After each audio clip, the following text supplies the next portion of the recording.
Meet Chris Winblad, shop owner Thank you for calling Ludlow. and mechanic extraordinaire. Here it comes. It's a boy. With help from his team and shop cat Frank, they're souping up the bottom line and cashing in on classic cars. Here on Fast Forward Garage.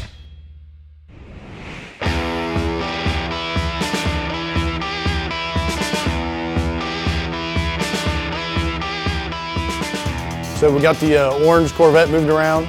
We're gonna have Jimbo rack it, get the tires off it so we can get this engine in there today.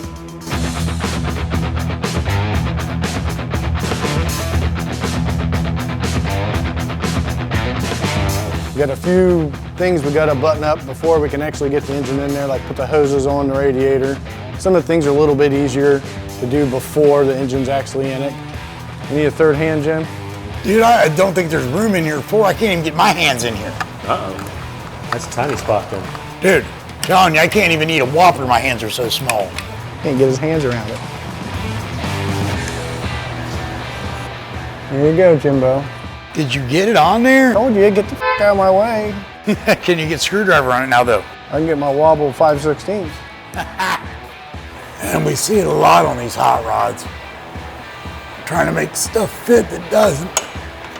Well, you got me standing by you, Jim. Is that what it is? Okay, problem number 1 solved. Now on to problem 5,682. These old cars, it's a surprise every turn. You don't know what you're getting into till you've got there, but that just turns into a project, which is even cooler. Yes, I'm the little guy. I get stuffed into places nobody else will fit. All right, let's go in. We came in from the side, didn't we, Jim?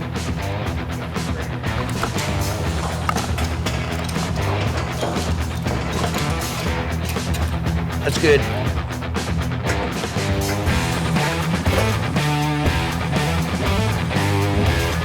Raise her down.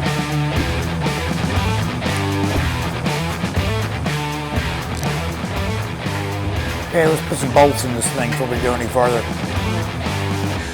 The most difficult part, to me, I guess, would be lining up the engine and the mounts without scratching any of the paint up. Once you get that in there, it's the big piece. All the little pieces I don't have problems with. It's just the big one's kind of nerve-wracking, especially on fresh paint. Jiggle it, Jim. Jiggle it just a little bit. There you go. We got the engine installed today. Everything went well. So now we're gonna make a small parts list. We got exhaust, torque converter, flex plate, transmission to go back in at the drive shaft. After we're done with all that, it'll be time to fire it up. The final steps are taken before firing up the 73 Vet. I'm gonna top it off with oil here and get some fuel and fire and see if it'll run.